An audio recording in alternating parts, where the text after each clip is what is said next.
Hi everyone, welcome to mate talks by Aamna. क्या आप भी कंफ्यूज्ड हैं टोफल आईबीडी की रिक्वायरमेंट्स को लेकर कि उसकी क्या रिक्वायरमेंट्स हैं एफपीजीईसी के लिए, आपको टोफल कब देना है, आपको इसके लिए रजिस्टर कैसे करना है, इसका पासिंग स्कोर क्या है, इसके लिए आप कौन सी सोर्सेज यूज़ कर सकते हैं इसकी तैयारी के लिए। तो इस वीडियो में मैं आपकी सारी कन्फ्यूजन सॉल्व करूंगी और आपको फ्री सोर्सेज का भी बताऊंगी जिससे आप टोफल की तैयारी कर सकते हैं। अगर आप एक फॉरेन फार्मासिस्ट हैं, पाकिस्तान से, इंडिया से, बांग्लादेश से, और आप प्लान कर रहे हैं यूएस में लाइसेंस फार्मासिस्ट बनने के लिए, तो सबसे पहला स्टेप पूरे प्रोसीजर में टोफल आईबीटी है। So the step number 1 is go to the ETS website और वहाँ पर आपने अपना अकाउंट बनाना और अपने टोफल एग्जाम के लिए ETS की वेबसाइट पर रजिस्टर करना है। टोफल की वेबसाइट का लिंक आपको स्क्रीन पर नजर आ रहा हो। अब ड्यूरिंग रजिस्ट्रेशन आपसे क्या कुछ पूछा जाएगा। So the first one is create your ETS account. Second one is कि आप अपनी पर्सनल इन्फॉर्मेशन बिल्कुल वैसी डालें जैसे आपके पासपोर्ट या फिर गवर्नमेंट ID पर है। Then choose your test date and test centre. अपनी टेस्ट की डेट और टेस्ट सेंटर चूज करें। उसके बाद अपने एग्जाम की फ़ी पे करें और उसके बाद चूज़ करें कि आपने अपना ETS टोफल का रिजल्ट कहाँ सेंड करवाना है। ETS के थ्रू आपको तो आएगा ही आएगा, ETS के थ्रू आपने कहाँ सेंड करवाना है। उसके लिए मैंने आपको बताया था कि आपने NAB को सेंड करवाना है। FPG के लिए 9103 आपका इंस्टीट्यूशन कोड है, वो आपने ऐड करना है। नाम नहीं लिखना होता, कोड डालना होता है इंस्टीट्यूशन का। सो NAB का इंस्टीट्यूशन कोड है 9103।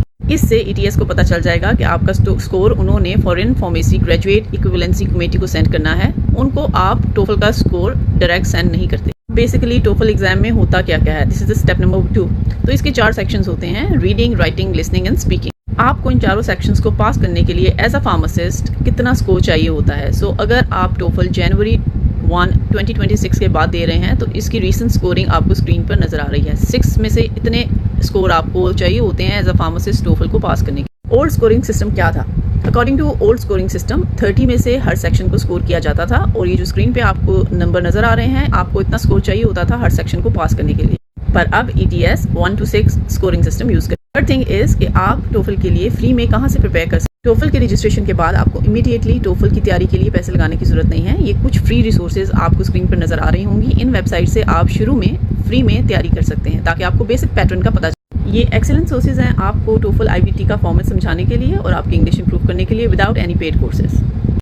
फाइनली मैं आपको कुछ टिप्स दूंगी। नंबर 1 इज कि आपको अर्ली रजिस्टर करना चाहिए क्योंकि टेस्ट डेट्स बहुत जल्दी फिलअप हो जाते हैं। Number 2 is practice speaking every day. Number 3 is सिर्फ आपने ऑफिशियल ETS वेबसाइट यूज करनी है रजिस्ट्रेशन। सबसे इंपॉर्टेंट चीज़ कि आपने मेक श्योर करना है कि ETS वेबसाइट पर, ETS अकाउंट पर आपका जो नेम है वो एग्जैक्टली सेम होना चाहिए जो आपका पासपोर्ट पर है और NAB की प्रोफाइल के ऊपर है। लास्ट में मैं आपके साथ अपना टोफल का रिजल्ट शेयर कर रही हूँ।